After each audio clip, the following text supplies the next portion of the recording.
Alors aujourd'hui, j'ai la chance de recevoir Agnar et mon invité du jour, eh bien, il est magnétiseur, médium et aussi purificateur de lieux. Vous l'avez peut-être déjà aperçu sur Instagram ou sur TikTok. Il est suivi par un peu plus de 16 000 personnes sur les réseaux. Et quand j'ai découvert Agnar, eh bien, j'ai tout de suite été conquise par son authenticité. Si je devais vous décrire mon invité du jour, je pourrais vous dire que c'est un mélange fascinant entre la force brute d'un viking et la douceur rassurante d'un nounours. Alors derrière sa carrure imposante se cache un homme profondément bienveillant, avec une énergie apaisante qui captive et réconforte immédiatement. Ce contraste en fait une personne atypiquement attachante, unique dans son approche des soins énergétiques. Il a cette présence forte mais enveloppante, capable de transformer et de guérir avec une douceur que l'on ne soupçonnait peut-être pas au premier abord. C'est ce mélange inattendu qui fait d'Agnar quelqu'un d'exceptionnel dans son domaine. Avec une approche toujours intuitive et bienveillante, Agnar partage aujourd'hui son parcours et sa vision de sa profession avec nous.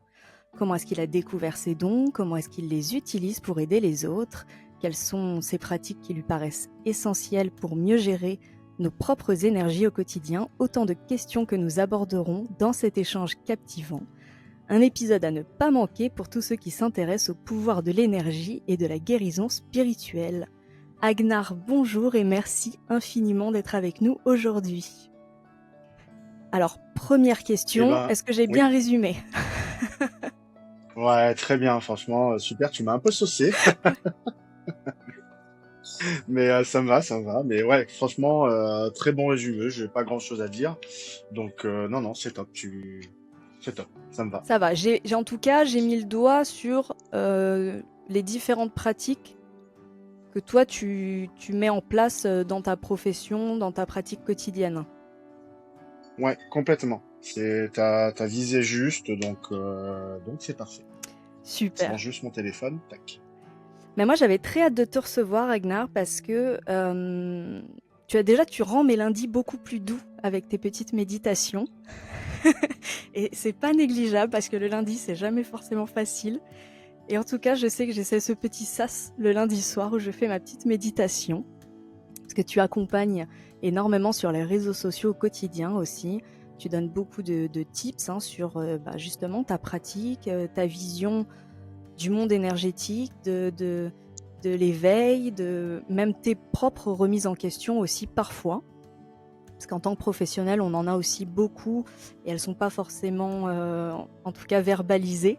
C'est des choses qui peuvent euh, paraître, comment dire, normales, parce que tout le monde se remet un peu en question dans sa pratique, mais c'est vrai que dans le soin, on en parle peu. Faut toujours être absolument sûr de soi, faut toujours montrer une image. Et je trouve que c'est aussi sympathique de voir ce côté-là, de se dire je suis pas forcément seule à douter en tout cas, ou à me dire est-ce que je fais bien.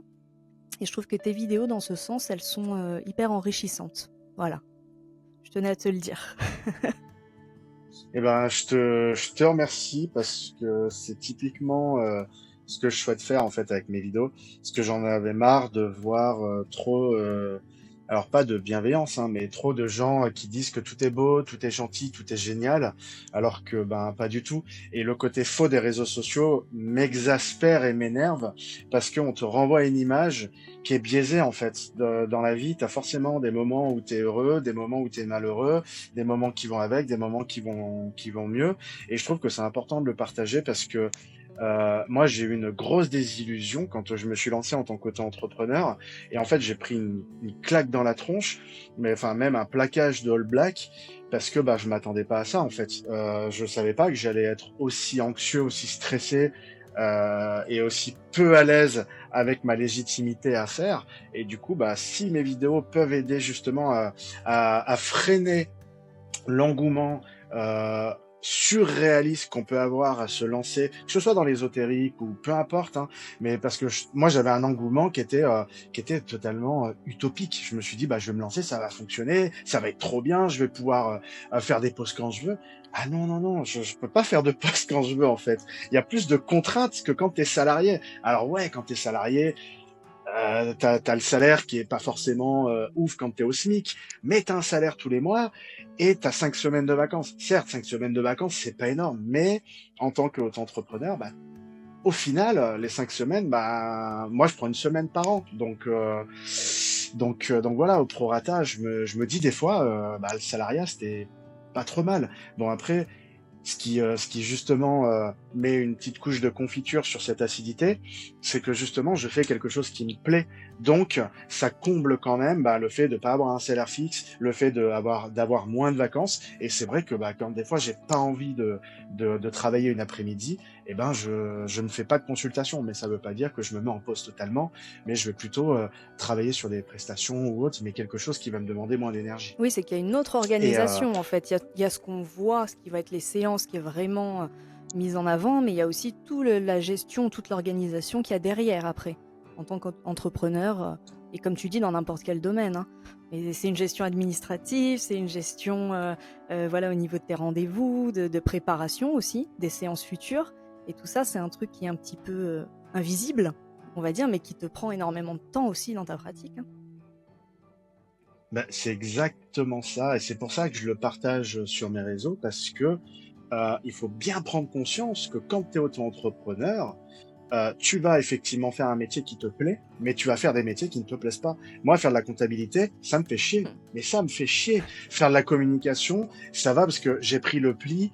J'ai une personne extraordinaire qui m'aide énormément pour ma communication, hein, qui est Madame Cactus, où vraiment je suis bien drivé. Donc ça va parce qu'elle me fait aimer ça. C'est elle qui m'a dit hein, de m'inscrire sur TikTok, Instagram, de faire des vidéos. Quelle bonne idée! Donc j'ai écouté ses conseils. Ah bah mais carrément. Et puis maintenant je m'éclate. Au début j'aimais pas ça, mais voilà, faut bien prendre conscience que et en tant qu'entrepreneur, on fait pas toujours des trucs qui nous plaisent aussi. Mais on peut faire en sorte que ça nous plaise. Moi par exemple ma comptabilité, je me mets un podcast ou je me mets une vidéo ou un film et je fais ma comptabilité comme ça. Bah t'as cette liberté là en tant qu'entrepreneur. C'est-à-dire que si tu veux mettre de la musique à fond, danser pendant que tu fais ta compta, tu peux le faire. Si tu veux bouffer pendant ta compta, tu peux le faire. Enfin, tu peux la faire à n'importe quelle heure, entre guillemets. Donc voilà. Donc c'est ça aussi, et c'est bien de le montrer, tu vois. Ouais, c'est super intéressant en tout cas. Et on reviendra tout à l'heure sur alors les doutes, mais plutôt dans le registre de la légitimité, tu sais, d'être soignant, d'être thérapeute. Et ça, on y reviendra dans une petite partie tout à l'heure parce que c'est aussi intéressant. C'est des doutes qu'on peut avoir, qui peuvent être palpables, hein, et puis n'importe qui, hein, à n'importe quel niveau. Et c'est pareil, c'est quelque chose dont on ne parle pas forcément souvent parce qu'il faut être toujours très sûr de soi, il faut toujours avoir cette image, alors que on est pétri de doutes à chaque instant, j'ai envie de dire. Ça revient en tout cas régulièrement. Complètement. Mais les doutes sont, euh, comment dire, salvateurs parce qu'en fait, c'est ça qui nous permet aussi d'évoluer. Mais bon, on y reviendra tout à l'heure. Donc déjà, moi je... Mais complètement. Oui, vas-y. Juste un tout petit point. Je me considère pas comme thérapeute Oui. ou soignant parce que pour moi, c'est des termes qui sont propres à la médecine, Tout à fait. du domaine mental ou autre. C'est ma déformation Donc, je dis juste que personnelle d'ancienne infirmière, il je n'y a crois. pas de souci. Ne t'en fais pas. Non, mais il n'y a pas de problème. Mais c'est juste pour Mais le dire. mais Moi, c'est je me important. considère juste Et comme bah, une personne qui fait du des coup, soins. je te laisse la parole aussi pour nous expliquer. Alors, on va faire 2 petites parties, comme ça ce sera peut-être plus clair pour tout le monde. Une partie qui sera plus sur le magnétisme et une autre peut-être plus sur la médiumnité. Et tu vas nous dire si tu arrives à mailler tout ça et comment tu le fais en tout cas. Donc déjà, est-ce que toi, tu peux nous donner ta définition du magnétisme, nous dire qu'est-ce que c'est pour ceux qui nous écoutent et puis quels sont les bienfaits qu'on peut en tirer? Ok, très bien. Pour moi, ma définition propre du magnétisme, c'est une énergie qu'on possède toutes et tous. On l'a tous en nous. On est capable de donner et de recevoir. Parce que si on n'est pas capable si on l'a pas, pardon, en nous, eh ben on n'est pas capable de recevoir ni de donner. Hein. C'est comme ton téléphone portable. S'il n'a pas de prise pour recharger la batterie, bah tu peux l'utiliser, mais après une fois que c'est épuisé, c'est épuisé. Et du coup, les bienfaits que tu peux avoir en fait avec le magnétisme, moi je vois le corps en couleur entre guillemets, c'est-à-dire que je vois des zones rouges chez la personne. Et pour moi, en fait, ça signifie qu'il y a un manque d'énergie à certaines parties du corps, que ce soit physique, que ce soit éthérique ou autre. Je vois en fait ces couleurs-là et le magnétisme permet de combler en fait ces petites fuites énergétiques qu'on peut trouver un petit peu partout. Le stress, par exemple, peut faire partie d'une fuite énergétique qui est souvent liée au plexus solaire. Donc, je vais venir travailler le chakra du plexus solaire pour le nettoyer, le rééquilibrer et faire en sorte de le remettre à peu près à neutre, mais tout en respectant les émotions, les énergies de la personne, sans aseptiser non plus la personne. Donc, on peut travailler tout ce qui va être le stress, l'anxiété, certaines peurs, des douleurs physiques, des entorses, des blessures, des cicatrisations. Donc, ça peut aider effectivement à ressentir un mieux-être. Après, comme je le dis souvent, recevoir un soin, c'est un travail d'équipe, c'est-à-dire que le magnétiseur va donner son soin, mais la personne qui reçoit ce soin-là a des choses à faire à côté. Par exemple, pour une douleur physique, bah, il y a un minimum de repos à avoir. Même si on ressent plus de douleur après le soin, bah, faut quand même reposer le membre qui a été touché. Et quand il s'agit de stress, effectivement, on va se sentir un petit peu plus détendu, un petit peu mieux en soi, même s'il peut y avoir des contre-effets. C'est-à-dire, quand généralement c'est pour du stress, on peut ressentir après une instabilité émotionnelle, on peut avoir une nuit un peu compliquée parce qu'on vient toucher des choses qui sont assez sacrées pour la personne et qui font remonter potentiellement des souvenirs, des traumatismes. Alors, je tiens à le dire, ça reste doux, c'est pas non plus insurmontable, mais des fois ça fait remonter des choses. Et en fait, si on a ça qui remonte, ça veut dire qu'il y a besoin de travailler cette thématique-là pour pouvoir conserver cette légèreté en fait et cette libération entre guillemets qu'on peut avoir après un soin. Et c'est pour ça que je débriefe toujours. Quand la personne vient me voir, je fais le soin, je lui demande rien. Je veux absolument rien savoir sur elle.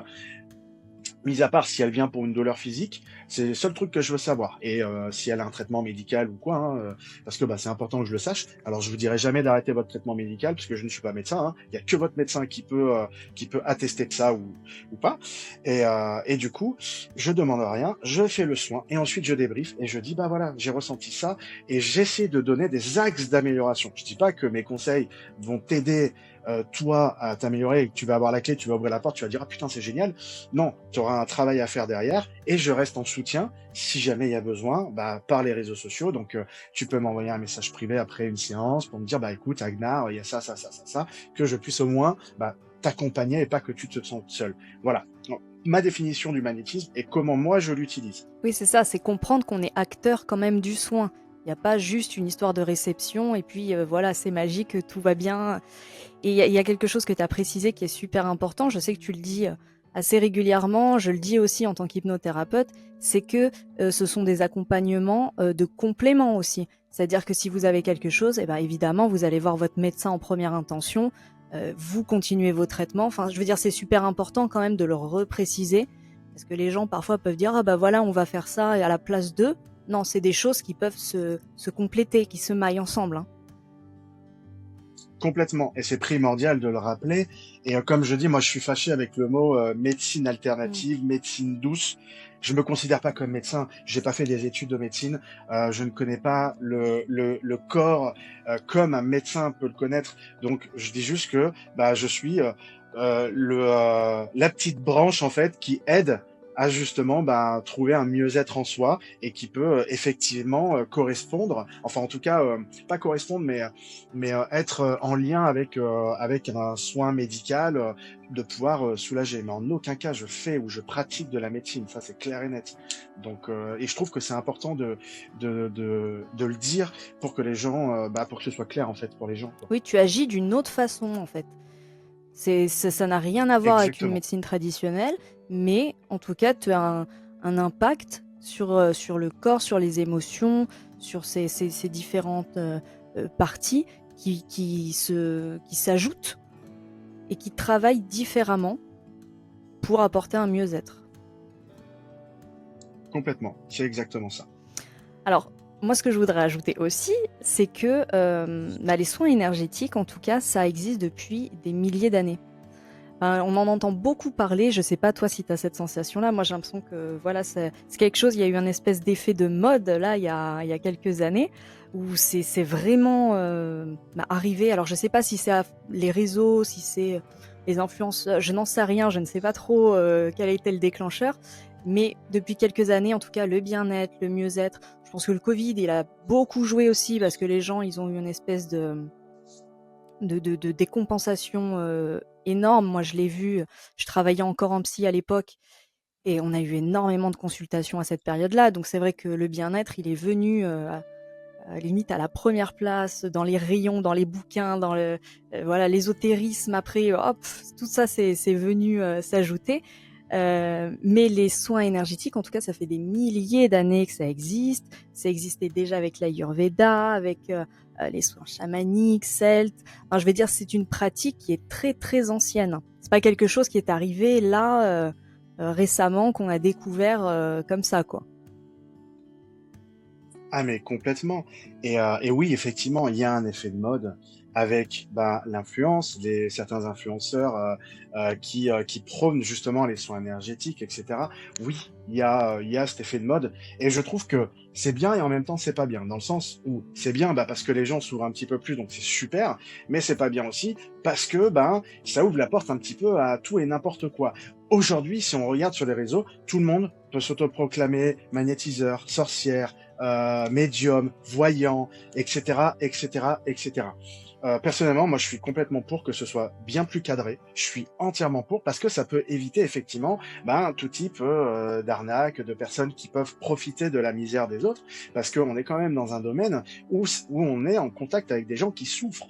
Et alors, je tiens à quand même éclaircir les choses, c'est que dans la spiritualité, magnétisme, médium, voyance, peu importe, oui, oui, il y a des personnes qui arnaquent, mais comme dans tout métier. Comme dans tout métier. Il n'y en a pas plus qu'ailleurs. Le mécanicien qui malheureusement va arnaquer une personne qui s'y connaît pas en mécanique en lui disant bon vous êtes venu pour 4 pneus mais du coup je vous ai changé les freins parce qu'ils étaient usés et ensuite je vous ai changé ci et ça.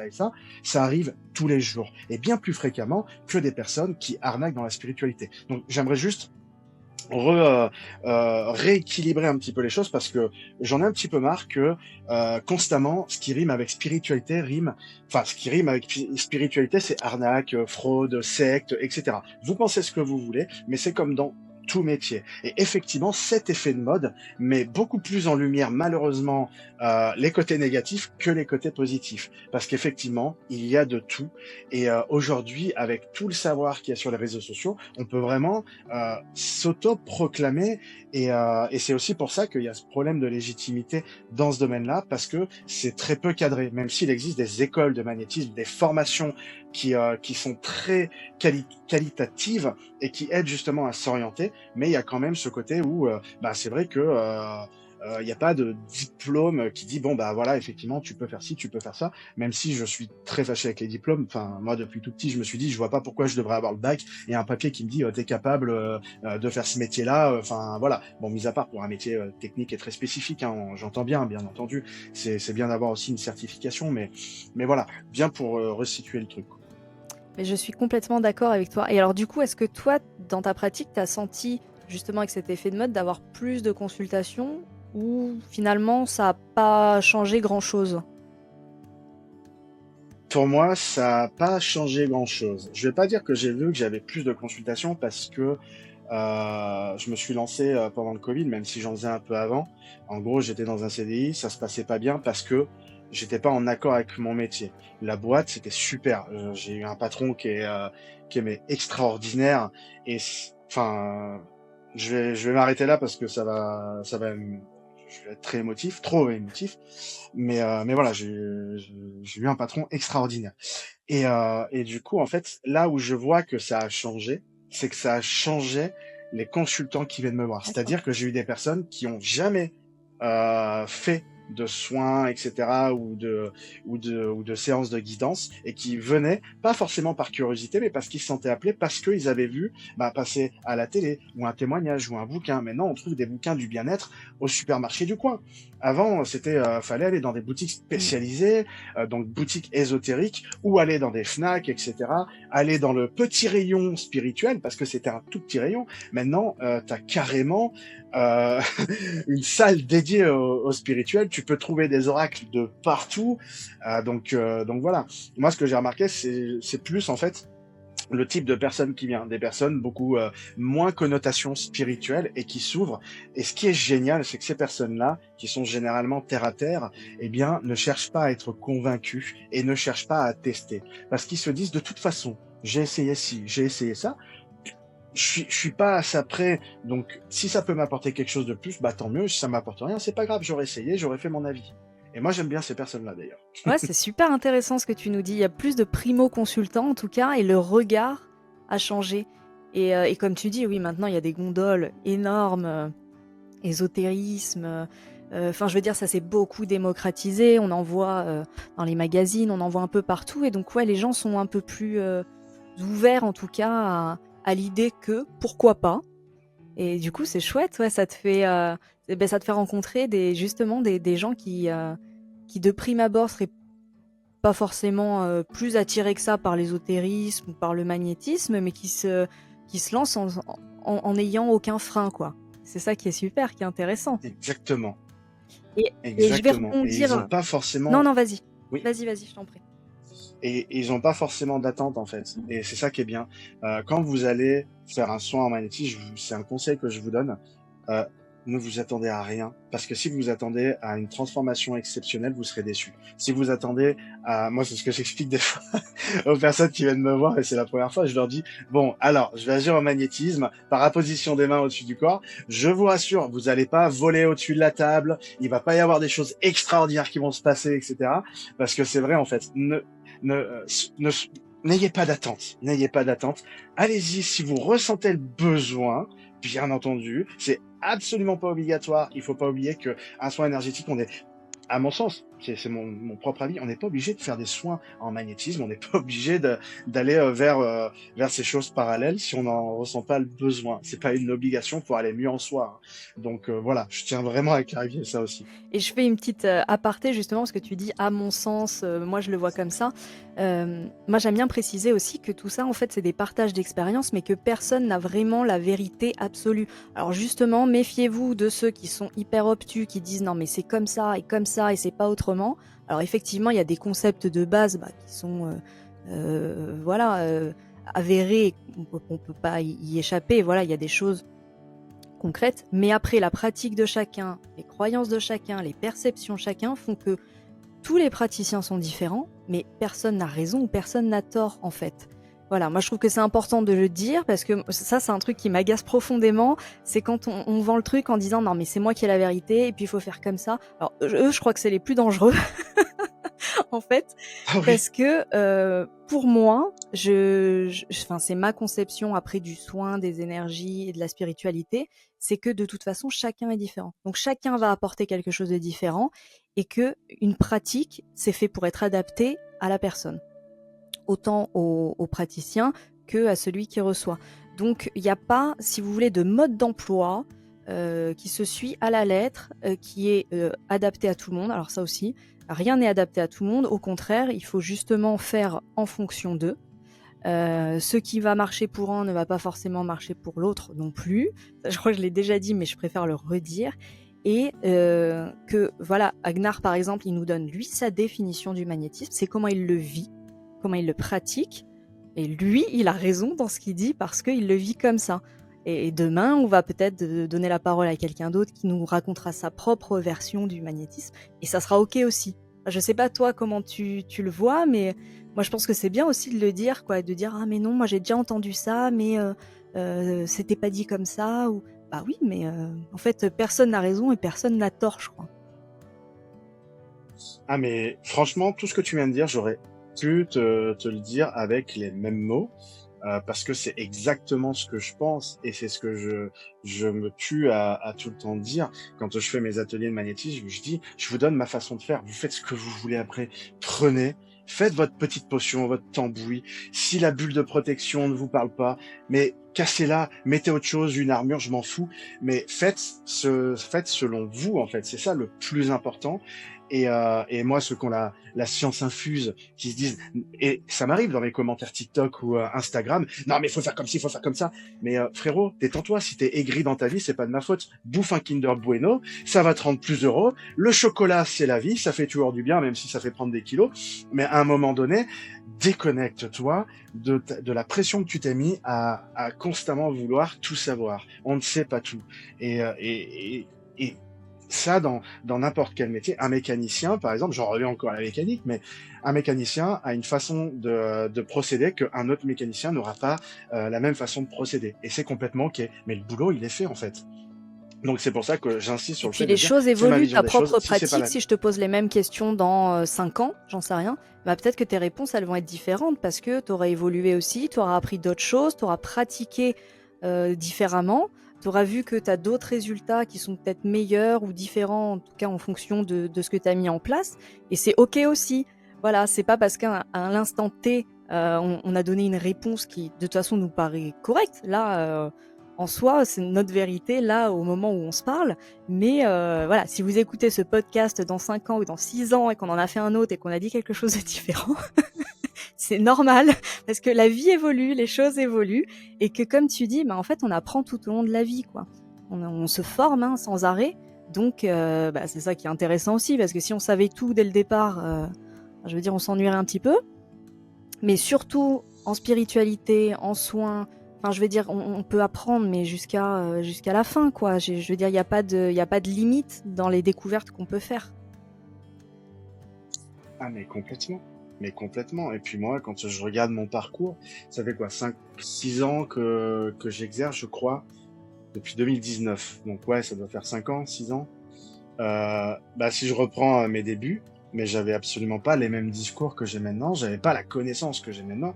Donc moi, je m'adresse à toi, si tu te lances, hein, enfin à ceux qui nous écoutent, qui nous regardent, peu importe, si tu te lances et que tu as peur justement en disant mais j'ai pas d'expérience, mais t'es pas né avec de l'expérience.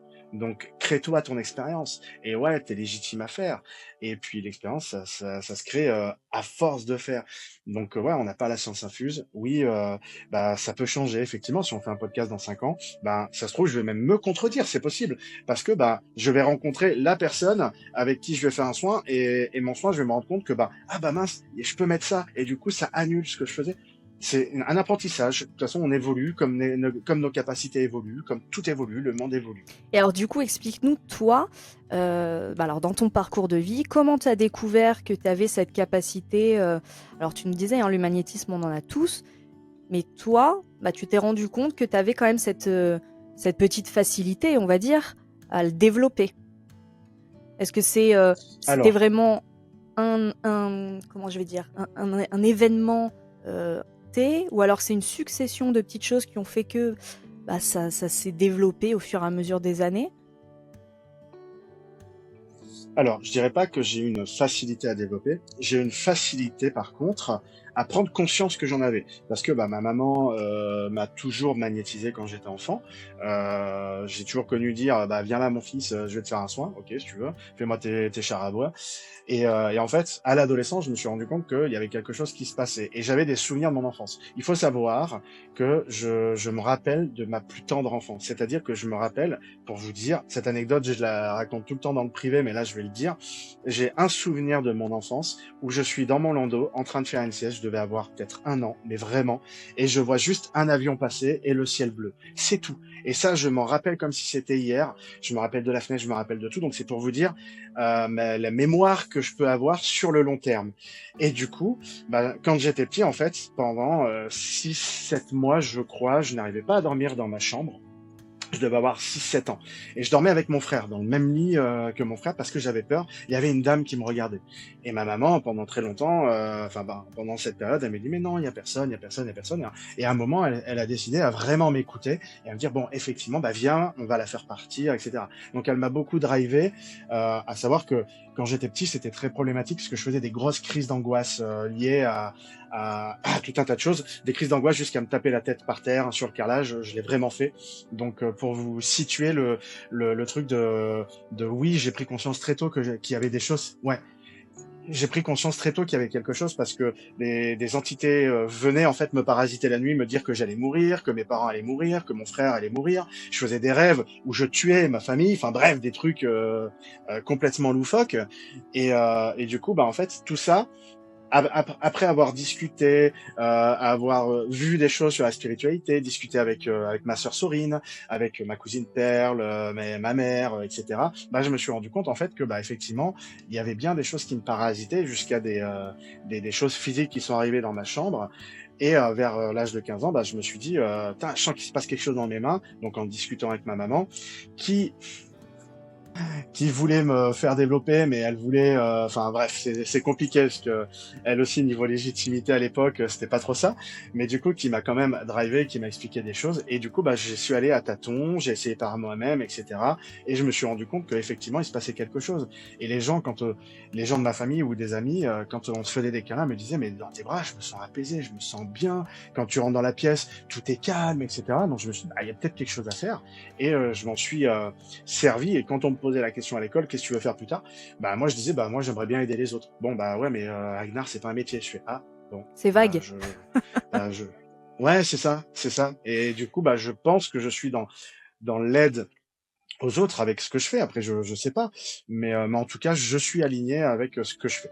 Mais ce qui est super intéressant que tu nous dis là, c'est que tu as eu entre guillemets cette chance d'être quand même accompagné, enfin quel que soit l'accompagnement que tu as eu, même si c'était peut-être un peu comme ci, comme ça, ou peut-être que ta maman, je sais pas si c'était suffisant pour toi à l'époque ou si ça a été fait comme tu aurais voulu, mais en tout cas, tu avais quand même une possibilité d'écoute, quoi, parce que ça aurait pu rendre un gamin fou, quoi, de vivre des expériences comme ça si jeune.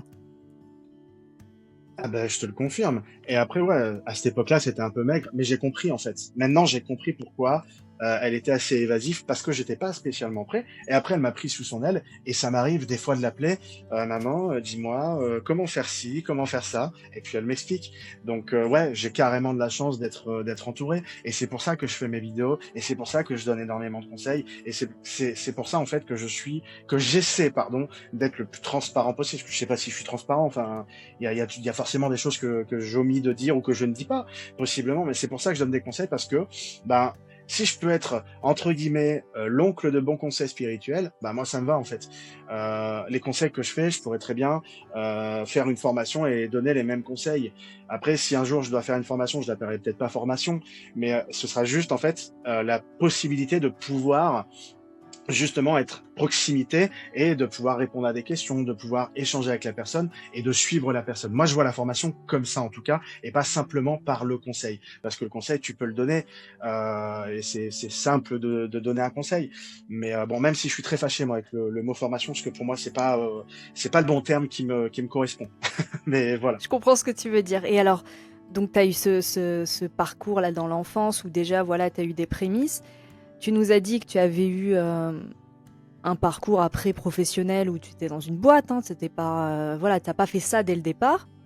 Donc qu'est-ce qui fait à un moment donné, ben, à la période du Covid, je crois que c'est ce que tu nous as dit, tu t'es dit, bon, bah voilà, bah, je me lance, quoi. Je me lance et puis je vais là-dedans. Est-ce que c'est parce que c'était plus fort que toi, parce que c'était une période où tu savais pas trop? Enfin, comment ça s'est fait en fait?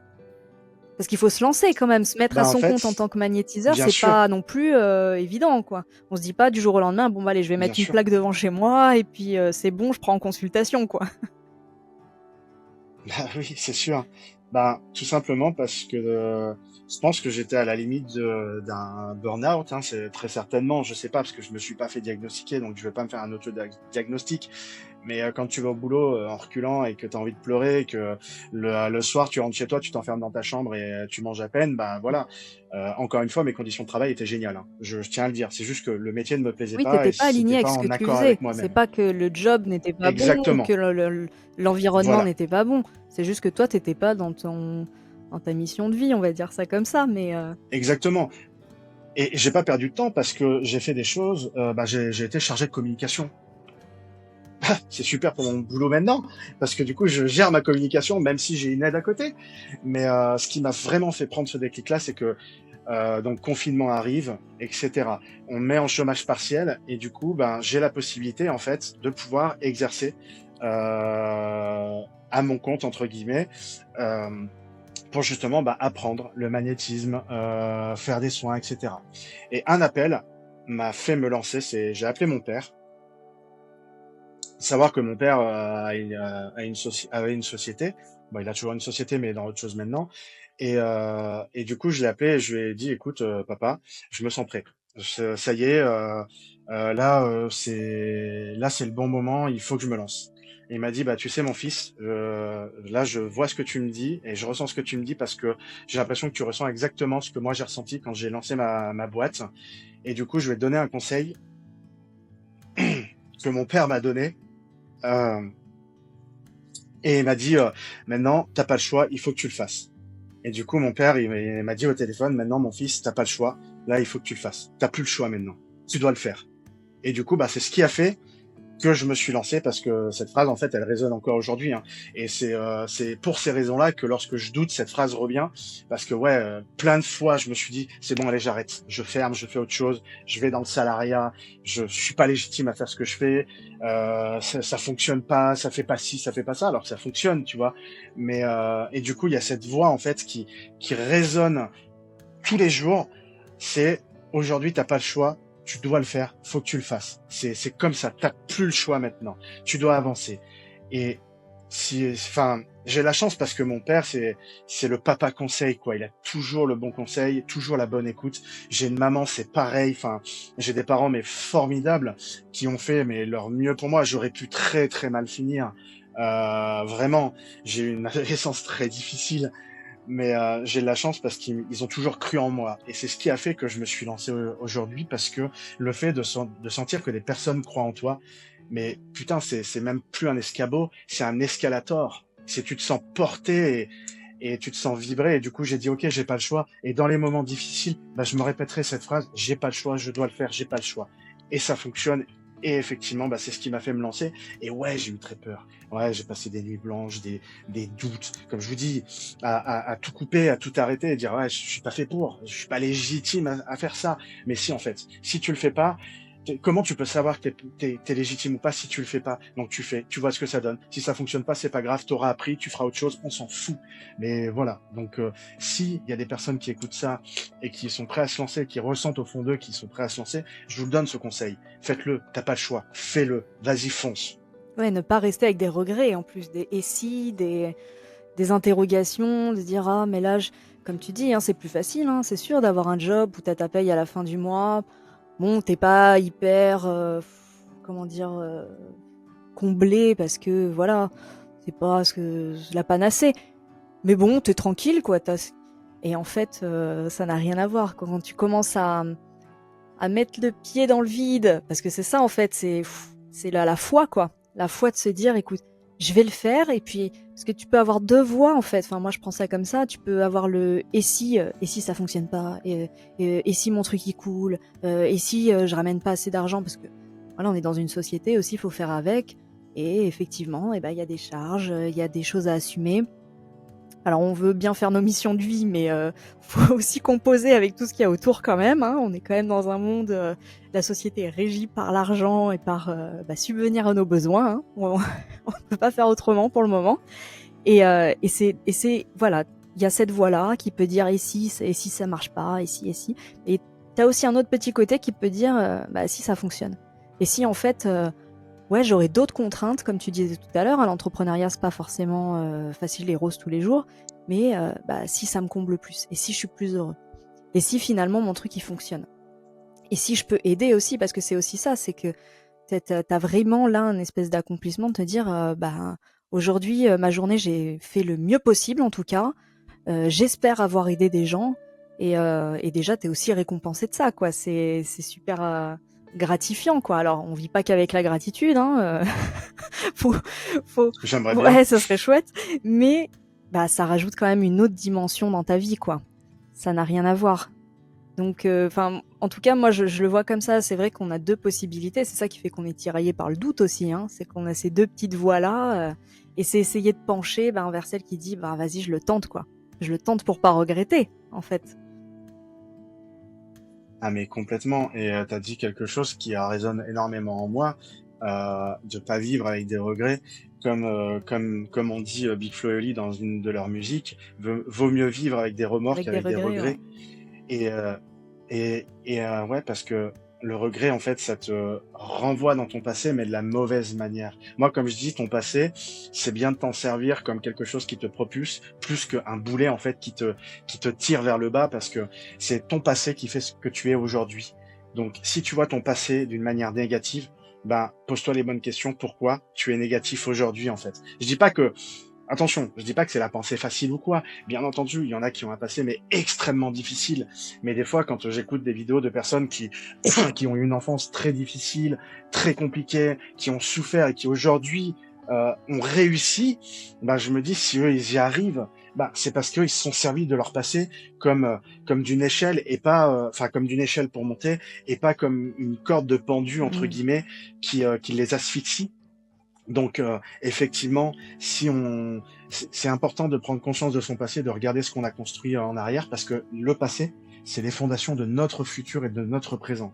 Et c'est important justement d'en prendre conscience et des fois d'aller vérifier si les fondations tiennent toujours et s'il faut pas les renforcer. Complètement. Et alors, tu disais tout à l'heure, je reviens sur ça aussi, j'ai des flashs, mais avec un petit temps de décalage. Mais c'est pas grave parce que ça suit un petit peu le déroulé de mes questions. Tu parlais de formation, tout à l'heure tu parlais de diplôme, et donc on comprend bien que toi en fait ça n'a pas été du tout ton parcours. Donc en fait, on va dire, même si tu as été accompagné, si tu as voilà, des soutiens auxquels tu peux te référer, tu es quand même autodidacte dans ta pratique. Alors oui, mais pas entièrement, parce que j'ai fait des stages de développement de D'accord. capacité. Ma maman m'a formé au magnétisme, donc j'ai quand même eu un cadre. C'est pour ça que je dis que moi je suis complètement ouvert à ce que les gens aillent faire des stages de développement de capacité, des formations de magnétisme, etc., dans les écoles de magnétisme, etc. Juste de bien vérifier. Mais encore une fois, on va me dire oui, mais il y a beaucoup d'arnaques, comme partout. Il y a Ah beaucoup oui. d'arnaques comme partout. Donc si on s'arrête à ça, on fait plus rien en fait. Donc je suis d'accord, ça fait peur de effectivement lâcher, je sais pas moi, 1 200 € dans une formation ou dans un stage et de se dire en fait j'ai rien appris, la personne m'a arnaqué. Ouais, ça fait peur, mais c'est le risque. Franchement, c'est le risque et je trouve que c'est une pensée qui est trop limitante, même si ouais, faut prendre conscience du risque, mais à un moment t'as besoin aussi d'avoir un cadre. Alors c'est pas obligatoire. C'est pas obligatoire de faire un stage de développement de capacité, de faire un stage magnétisme, etc. C'est pas obligatoire, mais c'est toujours plus rassurant et ça donne un petit coup de pouce pour justement la légitimité et ça accélère un petit peu le processus et voilà, c'est un plus, c'est un coup de pouce. Et alors, parlons pratico-pratique. Toi, par exemple, quand on vient te voir et que tu te prépares une séance, alors déjà, est-ce que toi, tu as des routines, des rituels que tu mets en place avant ou après? Et comment tu construis une séance, en fait, avec un consultant? Eh bien, mon petit rituel avant va dépendre de la séance. Si c'est un soin en magnétisme, je prends généralement une petite heure, une petite demi-heure pour me recentrer, m'ancrer, me nettoyer. Donc, je vais me laver les mains, je nettoie ma pièce, je mets tous mes petits encens pour qu'il y ait une bonne atmosphère, mes petites bougies, etc. Donc, je prépare mon lieu avec des énergies positives, hein, forcément. Et, Et puis ensuite, je me reconnecte un petit peu à moi et je me connecte aussi à la séance qui va arriver. C'est-à-dire, je me connecte pas à la personne sans qu'elle soit là, bien entendu, hein, mais je me connecte en fait à ce que je vais faire pendant la séance, tu vois, pour avoir une ordre d'idée sur l'énergie que je vais travailler. Quand c'est une guidance, je prends un petit peu moins de temps avant parce que les guidances me demandent pas forcément c'est pas comme un soin en fait. Je vais pas vraiment donner faire un soin énergétique, donc ça me prend un petit peu moins d'énergie, bien Il n'y entendu, a pas de mais transfert. ça me prend de l'énergie dans le sens. Ouais, voilà. Voilà. Le seul transfert, entre guillemets, c'est parce que je me Mm. connecte au guide de la personne et du coup, je reçois les messages et il faut les traduire, les transmettre, enfin, comme quand on a une discussion ou quelque chose. Donc voilà. C'est les petits rituels que je fais avant et puis après, bien entendu, le nettoyage de la salle, mon nettoyage, etc. Donc après, rien de bien particulier, entre guillemets. Je fais pas des incantations, j'ai pas de chaudron magique où je vais faire une potion que je vais boire après. Donc voilà, ça reste basique, hein, un petit coup Ah, on est déçus, il n'y d'aspirateur, a pas un petit truc de, bizarre, non? un peu de fumigation de temps en temps, ça Déjà dépend. ça. Bref, souvent ça va être la fumigation et puis aérer surtout, aérer la pièce. Et puis voilà. Ouais, il n'y a pas de choses hyper loufoques que je fais. Je suis pas non plus là en train de fermer les yeux et être, ok, maintenant je vais prier pour mon Dieu. Moi ça, non, c'est pas, voilà, je vais nettoyer et c'est Et tout. alors justement, en parlant de trucs loufoques et tout, parce que des fois je vois des dingueries passer aussi sur les réseaux, quand tu fais un soin, la personne, elle est là, alors elle est là ou pas d'ailleurs, parce qu'on peut en parler, hein. Des fois tu fais des soins à distance aussi, et ça fonctionne très bien, tu pourras nous expliquer. Mais je prends l'exemple, au cas où la personne ou le consultant vient dans ton cabinet, elle est allongée sur la table, elle est habillée, et tu viens avec tes mains au plus près de la personne, mais voilà, il n'y a pas de choses loufoques, il n'y a pas de on vous demande de vous mettre en slip ou je ne sais quoi.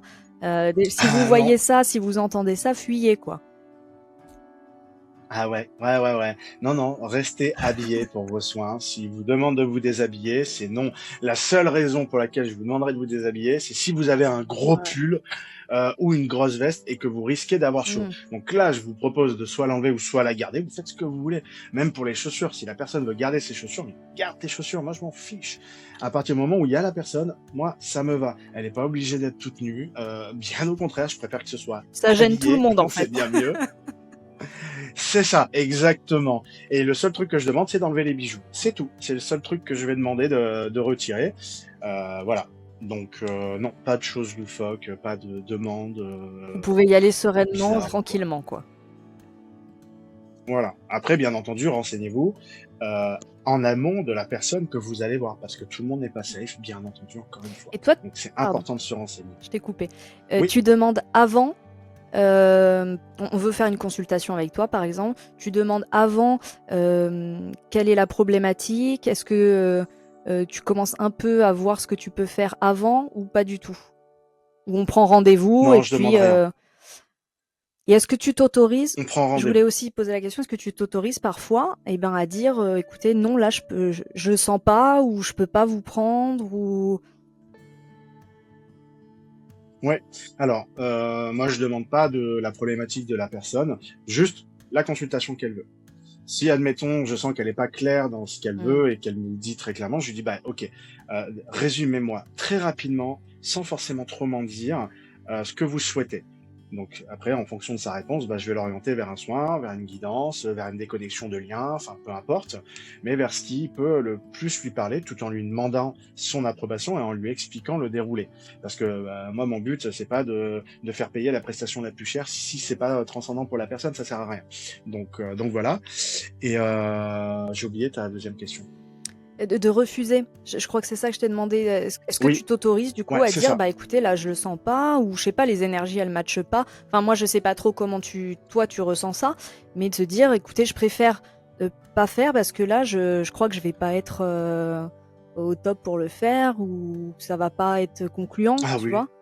Est-ce que tu es dans Ah cette oui, oui, oui, honnêteté-là du ça coup? m'arrive. Ah oui, oui, oui, ça m'arrive, et ça m'arrive de temps en temps. Comme ce matin, on m'a demandé un soin pour l'arrêt du tabac. Je ne fais plus ce genre de soin parce que c'est pas en accord avec moi et que, ben, c'est pas des soins que j'aime faire. Donc du coup, j'ai arrêté et la personne, j'aurais pu lui dire, bah oui, oui, pas de Mm. problème, mais non, je le fais plus, donc je vais pas en faire.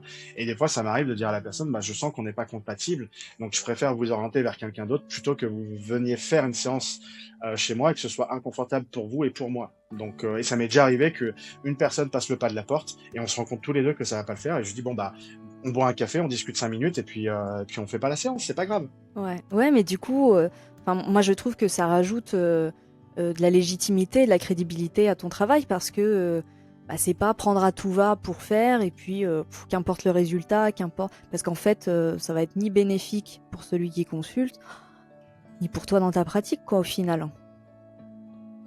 Ah bah complètement. Après, je sais pas si ça donne un côté plus légitime ou autre, mais je me dis, C'est j'ai mon choisi avis, hein, mais un. et ça n'engage que Ouais, non, moi. non, mais je comprends. Ah non, mais je comprends totalement et c'est pas illogique, hein, très très clairement. Hein. Franchement, oui, ça peut être un gage de Mm. qualité, ça c'est clair et net. Hein. Mais moi, je parle pour moi, hein, mais juste, enfin, j'ai choisi une activité d'être mon propre patron et c'est pas pour faire des choses qui me mettent en inconfort ou que j'ai pas envie de faire. Je l'ai fait pendant longtemps de faire un métier qui me plaisait pas. Donc aujourd'hui, c'est pour faire que ce qui me plaît. Parce que si ça me plaît pas, ça se ressentira sur la qualité de mon soin ou de ma consultation. Donc c'est pas la peine. J'ai pas envie de bâcler pour la personne. Je préfère plutôt faire quelque chose de qualité. Et voilà. C'est comme on me demande tout le temps, quand est-ce que tu fais des stages, quand est-ce que tu fais des formations. Ça arrivera en temps et en heure. Aujourd'hui, je me sens pas capable de faire une formation, enfin de former des personnes, de faire des stages. Donc, et je sais que si je me lançais tout de suite, bah, il y aurait pas la qualité escomptée. Vraiment, il y aurait pas la qualité escomptée. Donc, je préfère ne pas le faire et ça viendra en temps et en heure.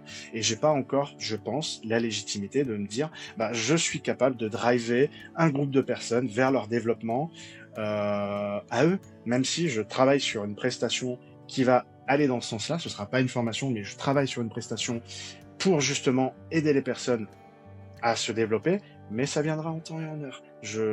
Voilà, je préfère être sûr de moi plutôt que d'être hésitant et donner une énergie d'hésitation pendant la consultation, c'est pas le Mm. but.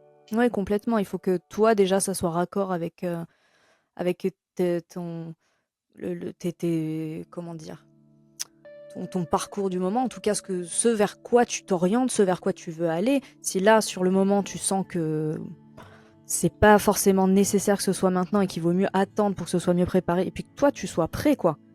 Que vraiment tu aies quelque chose à transmettre qui soit de qualité, comme tu disais tout à l'heure, bah, il vaut mieux différer et attendre et que tu sois sûr, plutôt qu'au contraire, ça sera contre-productif si tu te lances à faire quelque chose, t'hésites, quoi. Ouais, complètement. Ah mais complètement, et puis on n'a pas envie d'avoir une personne qui est censée nous apprendre quelque chose d'hésitant devant nous. Enfin, c'est c'est important qu'il y ait une certaine qualité, même si pour moi, je mets un point d'honneur à ne pas être professionnel dans le sens où à avoir un cadre hyper pro, hyper carré, etc. C'est pas moi. Moi, je suis à la volée. Voilà. Bah, tu le vois bien dans mon langage. Je m'en fous. Enfin, j'ai pas envie que la personne, elle vienne et que je sois tout tendu du slip. Voilà. Donc c'est pour ça que je dis oui. Je suis peut-être un professionnel à vos yeux concernant le magnétisme, etc.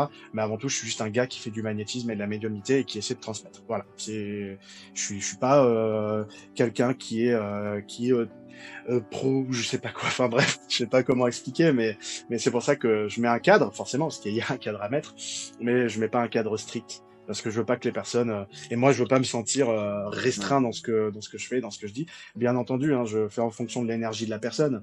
Cela va de soi. Mais ce que je veux dire, c'est que j'essaie de moins me prendre la tête possible, même si je me prends énormément la tête, hein, on va pas se cacher. Mais pendant mes consultations, j'essaie d'être le plus moins prise de tête possible pour la personne et pour moi surtout. Ouais, c'est super important. Et tout à l'heure, donc tu parlais, tu as abordé en tout cas ce terme de guidance. Donc ça va être plus sur ta partie de médium, ta pratique de médium. Alors ça, est-ce que tu peux nous en dire un peu plus? Parce que dans l'inconscient collectif, médium, ça va être peut-être, je ne sais pas, Madame Irma avec la boule de cristal ou... en général, voilà, c'est ce qui ressort beaucoup. Ou en tout cas, les gens sont pas forcément très au fait de ce que c'est médium. On y met tout un tas de définitions derrière qui sont un peu galvaudées, je trouve. Est-ce que toi, simplement, tu pourrais nous expliquer quelle est ta vision voilà, de la médiumnité. Qu'est-ce que toi tu en fais et qu'est-ce que ça peut nous apporter? Ok. Effectivement, alors, dans ma vision des choses, un médium peut effectivement faire de la voyance, un voyant peut être médium aussi. Peu importe, parce qu'il y en a qui disent t'es médium, donc t'es forcément voyant, forcément tu discutes, enfin tu communiques avec les défunts, etc. Je ne fais pas de voyance. Je suis capable de faire de la voyance. J'en ai déjà fait pour moi. J'ai pas du tout aimé. J'ai pas du tout aimé ce que j'ai vu. Parce que quand je me suis rendu compte que ce que je voyais, ça se passait, ça se produisait, j'ai pas envie. J'ai pas envie. Et puis moi, le futur, je m'en contrefous de savoir ce qui va se passer demain. Déjà pour moi, et si moi je m'en fiche de l'avenir, bah je vais pas le faire pour les autres. Et puis c'est trop de pression. Trop de pression, et il peut y avoir une réelle dépendance à la voyance. Hein. T'es pas obligé de faire une séance de voyance par mois. Enfin, franchement, je trouve aucun intérêt à ça. Comme je dis aux personnes qui viennent me voir, t'es pas obligé de venir, de faire une guidance par mois. Et même si tu me demandes une guidance par mois, je te refuserai. Parce que une guidance, voire deux, allez, maximum trois dans l'année, c'est très bien. C'est très bien. Si je t'en fais une par mois, il va se dire la même chose. Et c'est pas en prenant plein de guidances, plein de soins que tu avanceras plus vite. Non, c'est le temps entre les séances est le plus important.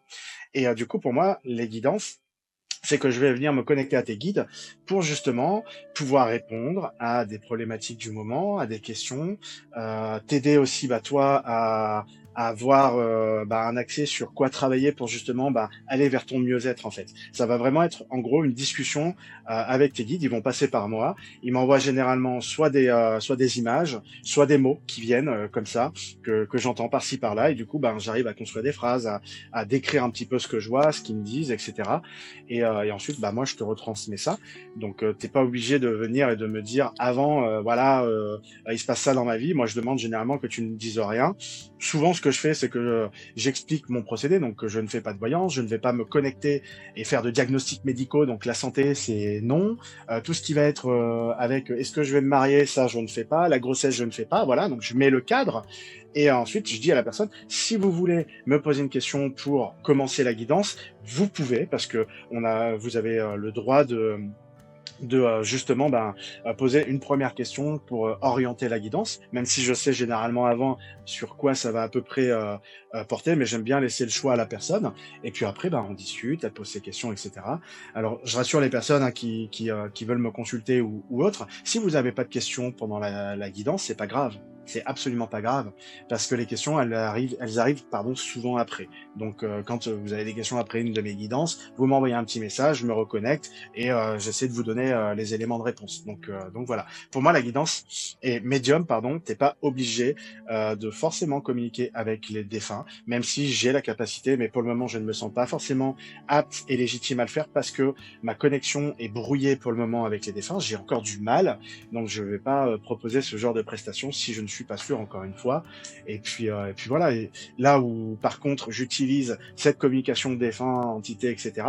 C'est quand je purifie des lieux ou que je fais des purifications individuelles sur personne. C'est là où vraiment je vais mettre le plus ma médiumnité en avant. Tu veux justement, là tu abordes le thème de la purification de lieu. Est-ce que tu peux nous dire, alors ça c'est quelque chose que tu fais, mais que tu fais pas forcément seul, que vous faites souvent à plusieurs, si j'ai bien compris? On le fait à 4 dans l'équipe Purification de lieux, sur Instagram d'ailleurs, vous pouvez taper, vous nous trouverez. Et il y a Perle Louise, Sorine André et Fabienne Casabianca. Et du coup, on est minimum 2 pour les purifs. Pourquoi? Parce que je vais vous raconter. Une fois, si je n'avais pas été avec Sorine et Fabienne et Perle, j'aurais pu perdre mon corps. Parce qu'une entité a essayé de m'expulser de mon propre corps pendant une purification qui était très compliquée. La purification a duré 9 heures sans arrêt. C'est-à-dire que nous, quand on purifie, 4 heures, c'est 4 heures. Il n'y a pas de pause. C'est 4 heures non-stop. Pourquoi on ne fait pas de pause? Parce que se déconnecter et se reconnecter dans la purif, ça peut avoir un effet un peu dangereux dans le sens où on peut potentiellement être moins protégé, être moins ancré en soi, alors que de tout faire d'une traite, ça peut justement permettre d'éviter en fait d'osciller dans sa protection et tout. Et le fait de travailler en équipe, ça permet quand on a un petit coup de fatigue, de se reposer légèrement et les autres prennent le relais. Donc il y a ce côté aussi sécuritaire. Et si j'avais pas été ce jour-là avec Sorine, Fabienne et Perle, je pense que j'aurais eu énormément de mal à me débarrasser de l'entité. Pour vous dire, je me suis senti pas bien du tout et je me suis senti tout étourdi. J'ai couru au shot pour aller vomir, sauf que rien ne sortait. Mais genre j'ai eu l'habitude de vomir. J'ai pris des cuites, j'ai eu des gastro. Enfin voilà, je sais ce que c'est de vomir. Mais là, c'était pas vrai. C'était un vomi comme si mes entrailles voulaient vraiment sortir. Enfin, je suis désolé pour les images, hein, pour ceux qui sont mémétophobes ou je sais plus comment on dit. Enfin bref, hémétophobes, je crois. On Bref. couperait ces petites Donc secondes. ouais, voilà. Et du coup, bah, heureusement qu'elles étaient là parce que, bah, elles ont réussi à faire partir cette entité. Sauf que cette entité, elle a été maligne. Elle est revenue dans la nuit. Elle est revenue le lendemain. Donc pendant 2 jours, j'étais en bataille pour pas me faire posséder, parce que c'est le mot en fait. Franchement, pour la première fois de ma vie, j'ai cru que j'allais mourir. Hein. Très sincèrement, hein, franchement, je pèse mes mots. Et heureusement qu'elles étaient là justement bah, pour me ramener, pour me faire un soin, etc. Si j'avais été tout seul, je sais pas si j'aurais été capable de pouvoir continuer cette purification. Et il est hors de question de commencer une purification et de ne pas la finir. Ça, c'est hors de question. Donc, c'est-à-dire que si on ressent qu'on peut pas venir en aide à une famille, à un lieu ou autre, eh bien, on ne fait pas. Et on le dit clairement à la personne parce que bah on peut pas se permettre de dire oui à quelqu'un, d'encaisser la personne en se disant bah de toute façon on n'y arrivera pas mais on s'en fout. Bah non en fait. Généralement si on vous dit qu'on intervient dans votre lieu, c'est qu'on va intervenir dans votre lieu et qu'on est sûr de nous et qu'on sait en Il y a une fait attente que de cette résultat, quoi. purification est viable. Ouais, voilà. D'accord, c'est super intéressant ce que tu nous dis. Et alors, il y a cet élément-là donc de cohésion de groupe pour être eh ben, tous un peu complémentaires et puis vous soutenir les uns les autres. Et il y a aussi quelque chose qui est important, en tout cas dans ta pratique, du coup, c'est la protection que tu peux te mettre. Avant n'importe Oui. quel soin, là c'est en purification que c'est hyper important que tu sois protégé. Parce que quand tu interviens, et ben justement, hein, tu sais pas forcément à quoi tu as affaire aussi, mais même quand tu fais des soins énergétiques ou quand tu reçois, que tu consultes, cette notion de protection, elle est quand même primordiale quand tu te prépares. Ah oui, et puis bien entendu, et ça j'ai oublié de le dire, mais quand moi je me protège avant soin, je protège aussi la personne Mm. qui vient recevoir le soin. Et quand on purifie un endroit, on protège le lieu et les habitants. Voilà, c'est l'aparté parce que c'est très important de le dire. Donc ouais, effectivement, on se protège. Enfin, c'est normal. Voilà. Ouais, c'est intéressant ce que tu dis, tu vois, parce que j'avais pas cette notion. Je me suis dit, bon, bah, celui qui prodigue le soin, forcément, il se fait sa bulle, et puis il se prépare, et puis voilà, il essaie de mettre au mieux ses énergies à profit.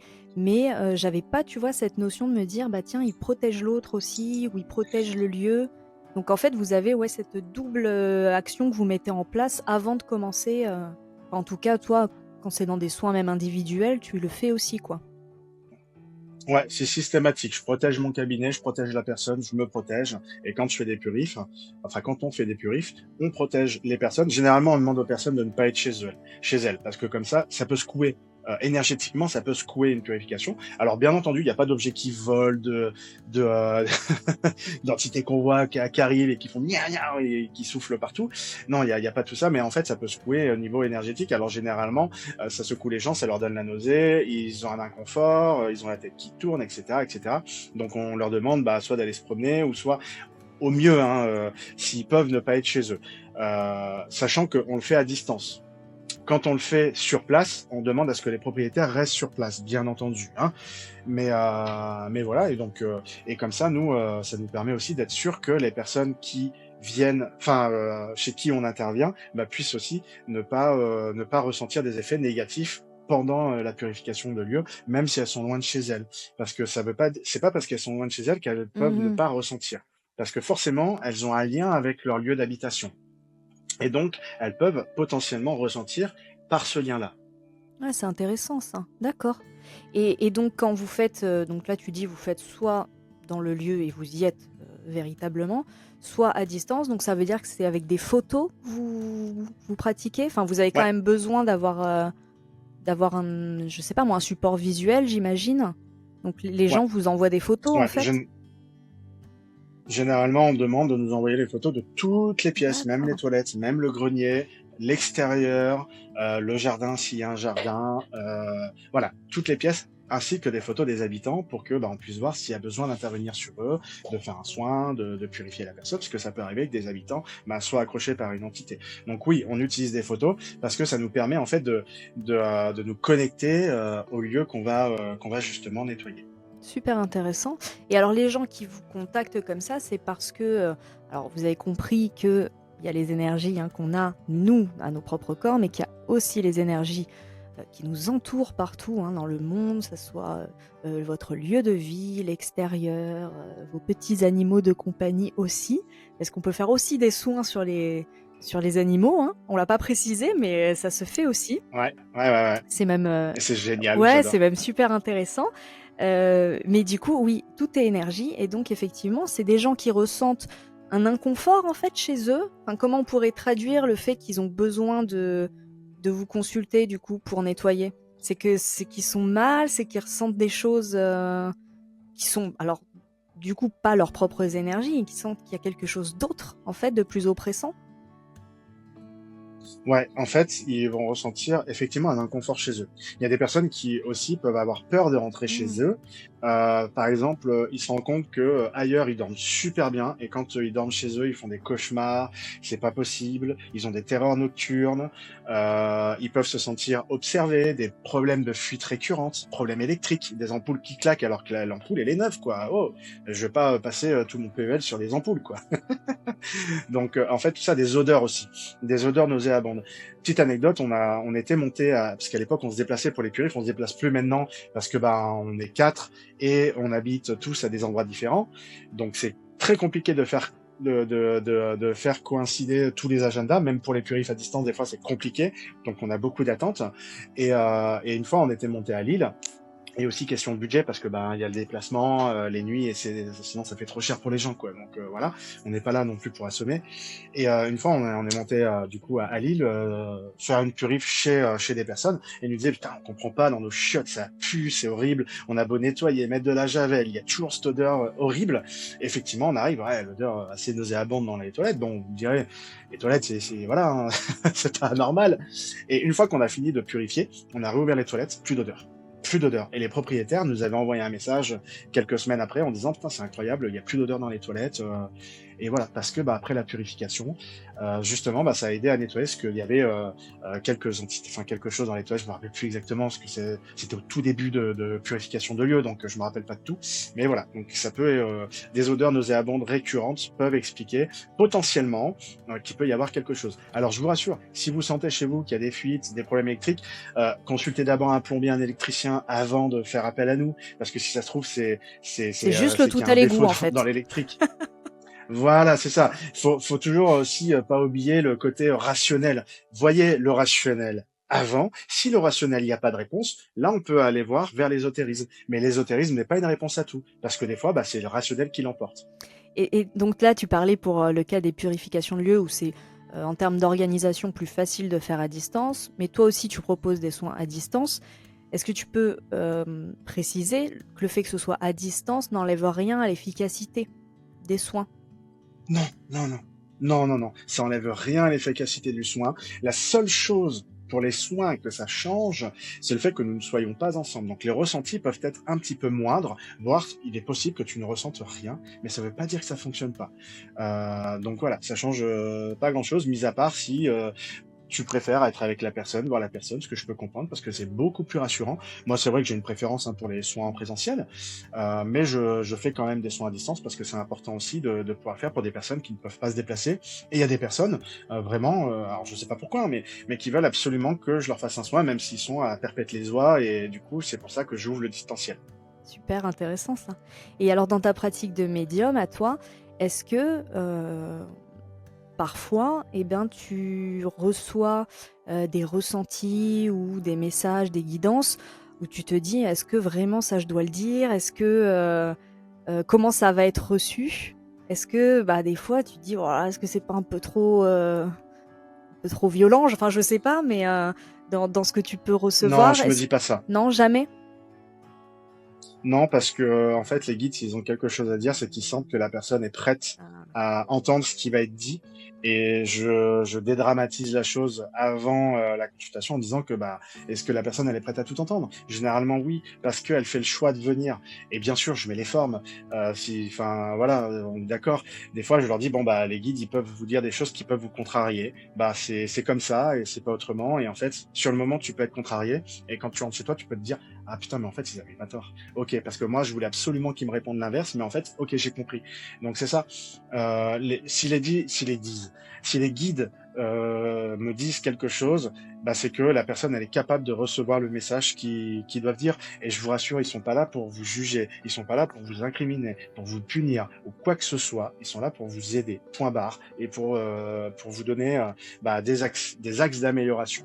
Donc il n'y a pas de jugement, il n'y a pas de négativité, même si dans mes vidéos humoristiques je dis que mes guides se foutent de ma gueule, etc. Non, c'est pas le cas, c'est juste humoristique, c'est du second degré. Mais parce que nous on l'humanise, on humanise la chose. Mais quand je me connecte à eux, ben j'ai généralement le tempérament des guides. Il y a des guides qui sont hyper bavards, des guides qui sont hyper rigolos parce que en fait faut vous dire c'est une prolongation de vous.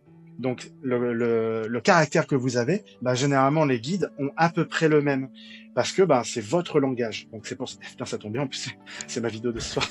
Mais c'est votre langage, donc vous êtes perpétuellement connecté à eux. Donc ouais, vous êtes légitime à communiquer avec vos guides et à recevoir les messages parce qu'ils parlent votre langage. Après, bah moi je mets les formes parce que bah oui, des fois je me dis oula, si je dis ça comme ça, je pense que la personne en face me fout un coup de poing dans la gueule. J'aimerais éviter quand même parce que bon c'est chiant et du coup bah je mets les formes bien entendu. Mais si ça doit vexer la personne en face, bah c'est pas grave en fait parce que je sais que c'est pour du bien après. Ouais, parce que certains qui viennent en consultation, bah, ils doivent avoir parfois des attentes. Et puis en fait, le message qu'ils reçoivent, c'est pas du tout celui auquel ils pouvaient soit s'attendre, soit vouloir. Parce que des fois, on se dit, oh, bah, j'aimerais bien qu'on me dise ça, nanana. Et puis en fait, ce qu'il faut comprendre finalement dans ce que tu nous dis, c'est qu'on reçoit le message qu'on a besoin de recevoir. Donc même si sur le coup, il nous fait pas forcément plaisir ou qu'on est un peu déçu, finalement, c'est ce sur quoi on doit travailler ou c'est ce qu'on a besoin d'entendre. C'est ça qui est important en fait. Exactement. Exactement. Et comme prendre une guidance trop tôt, quand on n'est pas prêt à prendre une guidance, tu peux être sûr que la guidance ne te parlera pas, que tu seras dans la résistance pendant tout le long, ce que tu diras, mais non, ça me parle pas, c'est pas Mm. moi, etc. Et quand les messages te toucheront, tu te diras, ah oui, putain, en fait, si, ça me parle. Et je le dis parce qu'il y a des personnes, je sens que c'est pas le moment pour elles, et elles insistent, je fais, ok, d'accord. Mais par contre, je vous dis, ça vous parlera pas. Et vous allez être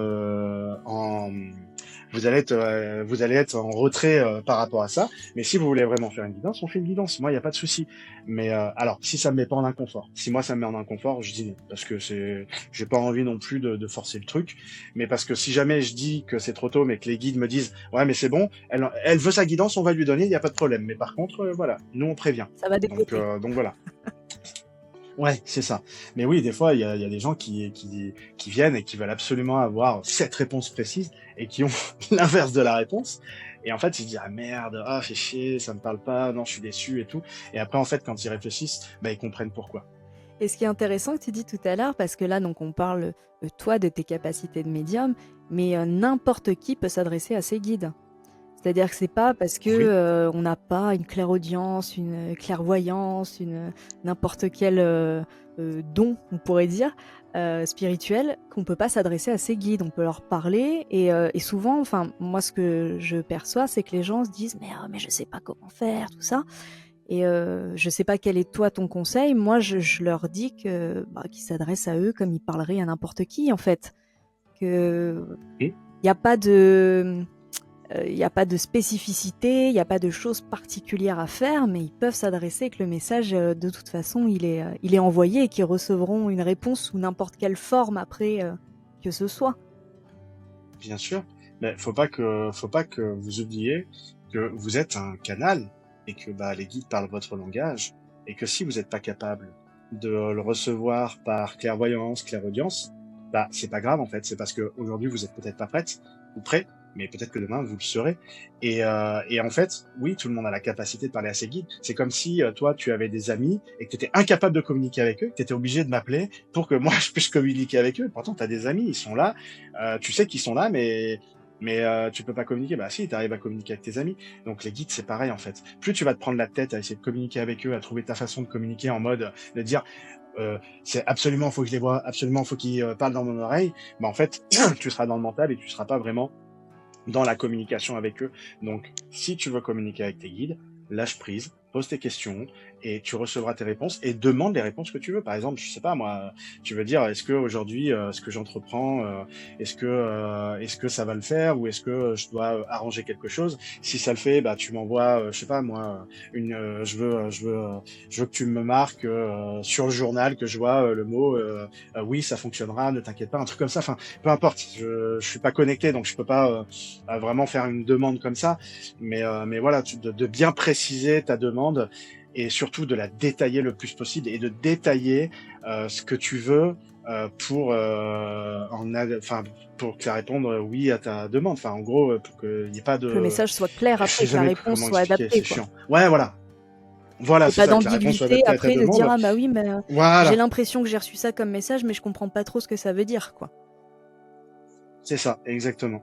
Et alors toi, à terme plus personnel, tu arrives maintenant à bien parce que j'ai l'impression que quand on est dans des professions comme ça peut vite déborder, surtout au début, quand on commence.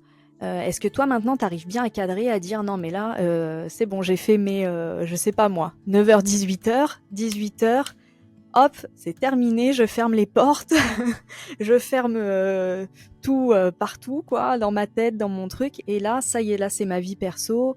Et je m'accorde mon temps à moi sans être envahi un peu, on va dire, par, je sais pas moi, des messages que tu pourrais canaliser. Est-ce que ça, maintenant, c'est quelque chose que tu as acté et que tu arrives à bien réguler, quoi? Ouais, alors depuis très peu, depuis quelques semaines, voire quelques mois. Bon, moi, mes journées commencent à très très tôt le matin, mais vraiment très tôt. Si je dis les horaires, je pense qu'on va me prendre pour un fou.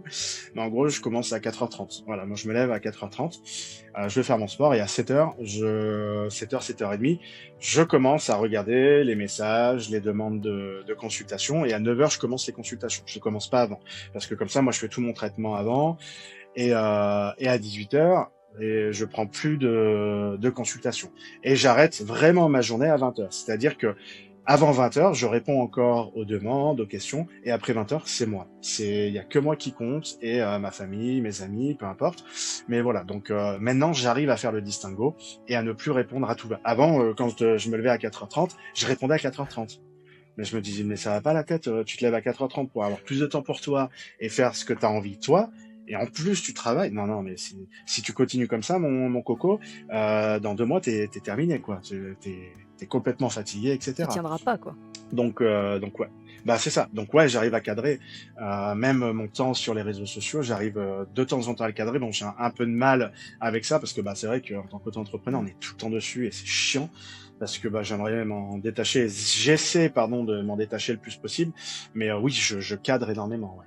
Oui, c'est ça, c'est que c'est pas évident. Et puis au début, on a envie de répondre à tout, on a envie d'être hyper présent, on a envie de, voilà, une espèce de petite boulimie dans notre pratique. Mais du coup, c'est quand même hyper important d'arriver à avoir ses propres moments perso d'intimité aussi pour toi te ressourcer et finalement être plus quali et plus productif, en tout cas d'une meilleure façon, quand t'es à tes heures de travail vraiment fixes, quoi. Ah ben complètement. Et puis c'est important aussi de cadrer. Et le plus important, c'est de prendre aussi du temps pour soi. Parce que si tu prends pas de temps pour toi, c'est pas la peine. Et effectivement, l'engouement du début bah, peut te noyer dans cette vague de dire ah, putain c'est trop bien, c'est trop bien. Oui, c'est trop bien parce que tu découvres. Donc forcément, ce sera trop bien. Mais une fois que tu seras habitué, c'est comme la motivation, comme quand tu fais du sport. Au début, tu as la motivation, tu vas, tu es trop content. Mais va te lever le matin sans motivation, te dire putain j'ai pas envie mais t'y vas quand même. C'est ça en fait. Et quand tu arrives à ce stade-là, et ben c'est là où tu commences à mettre des limites et des cadres. Ouais. Et tout à l'heure, tu disais aussi, enfin en tout cas, t'en as parlé un petit peu, l'espèce de boulimie spirituelle. Alors tu donnais l'exemple des guidances, par exemple, de faire des guidances sans arrêt, tout ça. Et Mm. moi, c'est ce que j'ai remarqué aussi, c'est que les gens qui finalement mettent le pied un peu dans l'ésotérisme, dans la spiritualité, les énergies, tout ça, au début, il y a une espèce de grosse boulimie, de vouloir ingérer tout un tas de supports, de pratiques, de consultations, la cartomancie, le pendule, enfin bref, un espèce de gloubi-boulga de tout un tas de trucs où finalement tu t'y retrouves plus du tout. Parce qu'en plus, comme on disait au tout début, bah, chacun a sa pratique, donc chacun va expliquer des choses différentes, des méthodes différentes. Donc pour s'y retrouver, moi en tout cas personnellement, quand ça m'est arrivé, j'ai l'impression que je comprenais plus rien, quoi. Jusqu'à ce que je comprenne qu'il fallait que je fabrique ma propre pratique. Et je crois que c'est ça le plus important. Mais du coup, toi, qu'est-ce que tu pourrais donner comme conseil aux personnes qui cherchent à améliorer leur équilibre énergétique et qui savent pas forcément comment, par où commencer, quoi. Eh ben, moi, j'ai envie de dire, laisse-toi du temps, en fait, tout simplement. Te précipite pas vers 1000 façons de pratiquer, 1000 choses. Euh, Étape par étape. L'escalier, tu le gravis marche par marche. Et si tu le gravis deux marches par deux marches, tu vas vite être fatigué et avoir les jambes en compote.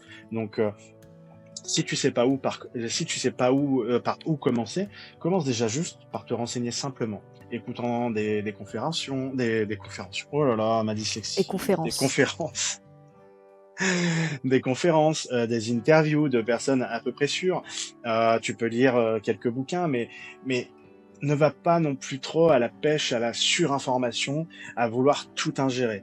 Prends le temps d'ingérer, prends le temps de digérer, prends le temps de faire tes petits tests, et quand tu as envie et que tu t'en sens capable, ben, oriente-toi vers des personnes qui peuvent potentiellement t'aider à développer. Fais des exercices pour toi. Tu peux trouver plein d'exercices sur Instagram, même dans mes vidéos, j'en explique pas mal pour te familiariser avec ton magnétisme, ta médiumnité, etc. Donc juste, ce qui va t'empêcher de vraiment développer, c'est la précipitation à l'information et à ingérer trop et tout et n'importe quoi. Si tu essaies la cartomancie avec le pendule, avec ci, avec ça, tu vas très vite t'y perdre et effectivement, tu vas te rendre compte que ça ne fonctionne pas parce que tu seras dans le trop. Donc si tu veux essayer la cartomancie, renseigne-toi dessus, un sujet après un autre. Apprends un sujet, étudie un sujet, apprends de ce sujet-là, essaie de maîtriser un minimum, tu vois, de tes connaissances et ensuite tu passes à autre chose. Et puis voilà. Parfait. Moi, j'adore ce conseil. Alors, sur le podcast, on a un petit rituel, parce qu'en fait, on n'est fait que de rituels dans la vie. C'est la petite dernière question à l'invité. Et tous les invités ont la même question. Donc, je te la pose et tu me donnes ta réponse. Allez. Si tu devais partager un livre, une pratique ou un mantra qui, selon toi, peut changer la vie de quelqu'un, lequel serait-il ? Ok. Moi, le mantra que je devrais partager pour que ça change la vie de quelqu'un, entre guillemets, c'est quand tu vas prendre ta douche, répète-toi cette phrase dans ta tête, tu t'adresses à l'eau et tu répètes: aujourd'hui, fais ce qui est le mieux pour moi. Débarrasse-moi de tout ce qui ne m'appartient pas et de tout ce qui me pèse de ma journée ou peu importe. Et une fois que tu as fini ça, juste avant de couper ta douche, de fermer le robinet, tu remercies l'eau. Fais ça tous les jours et tu vas voir que ça va t'aider à te décharger émotionnellement des énergies que tu as pu prendre dans ta journée. Merci beaucoup Agnar. Alors évidemment, je mettrai tous les liens dans la bio, dans la description du podcast. Comme ça, on retrouvera toutes tes vidéos, tous tes conseils. Si je peux, moi, vous inviter à faire quelque chose, c'est d'aller sur le compte de Agnar parce qu'il est, je trouve, d'excellents conseils dans ses vidéos quotidiennes. Que tu es très présent quand même sur les réseaux.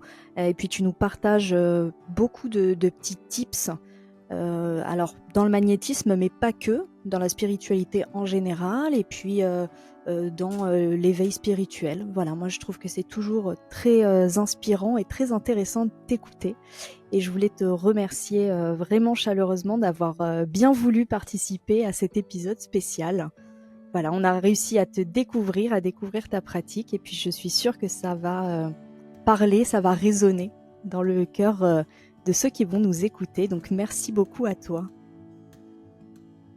Et moi je te remercie pour ton invitation et j'aime beaucoup aussi ce que tu fais, d'où le fait que j'ai accepté ton invitation, parce que si j'aime pas le contenu d'une personne, je vais pas forcément, si je sais que ça matchera pas, mais je te remercie et effectivement j'aime bien transmettre mes petits trucs, tips de vie ou je sais pas, mais si mes vidéos peuvent aider et apporter un tout petit truc ou un petit sourire, c'est parfait quoi.